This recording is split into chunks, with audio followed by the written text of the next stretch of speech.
I'm Jessie Robertson from the University of Alaska Fairbanks, and this is Alaska Voices, a place for communities to connect through conversation in order to build a better tomorrow for Alaskans and the world.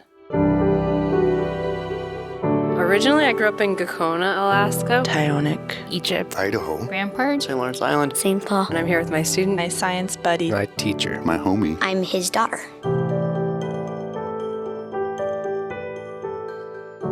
My name is John Walsh. My age is 69, and my relationship to Larry Hinsman is that I work in one of the research institutes over which he is the vice chancellor. So my name is Larry Hinsman. I'm 62 years old, and John and I are colleagues. So, John, we've been working together for a long, long time.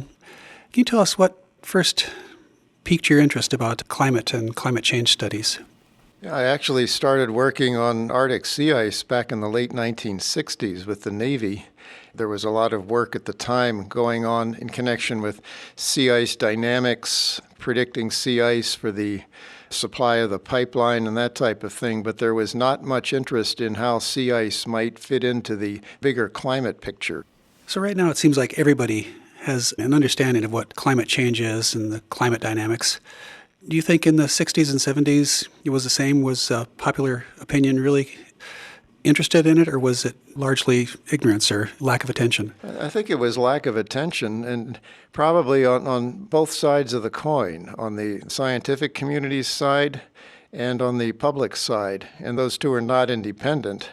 When there are very few climate scientists, there's much less outreach. The public hears a lot less about what's going on in climate, just because there are fewer people doing research on the topic, fewer people monitoring climate. On the other hand, the lack of general interest by the public results in a downplay as a priority of climate when it comes to the funding agencies. There's a connection between the two sectors there, and I think back in the 60s and 70s, we were seeing some of what I'd call the downside of the climate interest cycle. So the interest and the concern about a changing climate has waxed and waned over the last 50 years. So what do you think, what's driving those changes, dynamics from year to year and decade to decade, just of the interest in the general public and the political realm? I think a large part of what drives the public's interest in climate change is the direct impacts that they experience from extreme events. Things like droughts, floods, hurricanes, those types of things. They catch the public's interest. When it hits your backyard, you notice what's in the system, the physical system. We've had some major freezing rain events in high latitudes just in the last few years. The climate models certainly indicate that rain on top of snow, the freezing rain, will become more common in the future. The consequences have been dramatic in that our Arctic ecosystems were not evolved to handle rain on snow or midwinter rain events, in that they've been incredibly catastrophic for muskox herds. They've been really bad for caribou. They're very, very hard for the dominant vegetation types that are up here. It's an unusual meteorologic event that we're going to have to adapt to. That type of event highlights the challenges we face in relating climate change to impacts. There may be one freezing rain event that has a major impact on an ecosystem over an area of several hundred miles on a side. That type of event may not happen again for 5 or 10 years. And in that period, the awareness of freezing rain may sort of fade from many people's front burner, so to speak. We also need to remember, too, that colder climates are more vulnerable to these events when they happen, because when we get a freezing rain event around here, the ice hangs around for a while. If we get an event in November, there's probably still going to be some of that ice on the trees and on the side of the road in February or March. Whereas down in Chicago, it'll melt off in the next week or so. So the impacts there are much more temporary than what we get around here. Have there been any surprises with respect to environmental responses or ecological impacts that we didn't anticipate? I don't think we anticipated the speed of the sea ice loss, how rapidly things would change from, say, the mid-2000s decade to the present. And then that's a period of just 10 or 15 years. And when you lose half of your sea ice volume, in fact, we've lost more than half of the volume in such a short time, that's something that I don't think people really anticipated. And I don't think we anticipated the changes in the Greenland ice sheet. The ice sheet is losing mass at a fairly rapid rate, one that's not negligible when you look at the changes in sea level, global sea level. The rate of warming of the ground in high latitudes is occurring at a faster rate than we might have thought. The conventional wisdom is that the ground temperatures in permafrost areas will warm, but they'll warm slowly.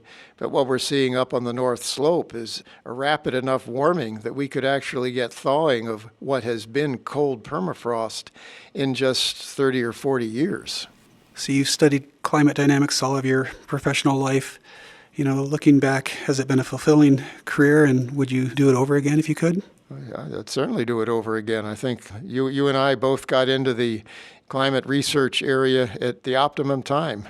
It's almost like being a surfer and catching the wave. We got on the wave at the right time. And the real question is how far this wave is going to go. But I wouldn't hesitate to make the same career decision again. I'd be curious about your reaction too. Would you do it again, or would you do it differently? I would do it again, but as far as, find it fulfilling, I find it frustrating in that this is such an important problem. This is probably one of the biggest problems facing society today, and I'm just a little dismayed that the administration of the United States and part of our population are not more concerned about this. There's a severe threat on the horizon, and we really do need to respond to address it before it overtakes us.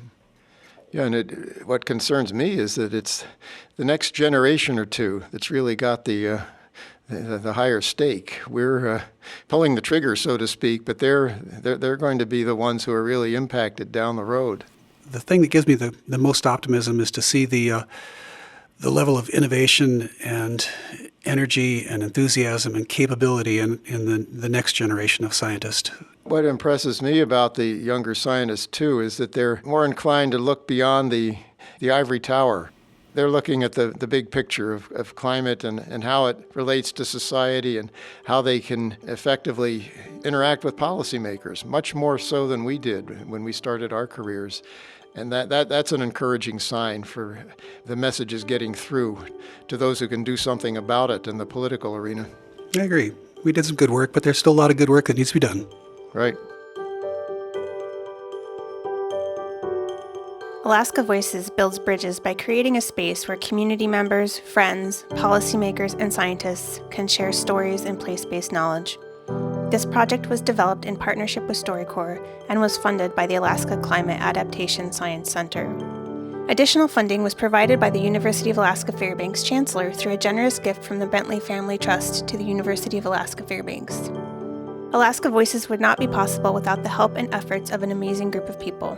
Our producer and audio engineer is Kelsey Skonberg of Mossy Stone Media.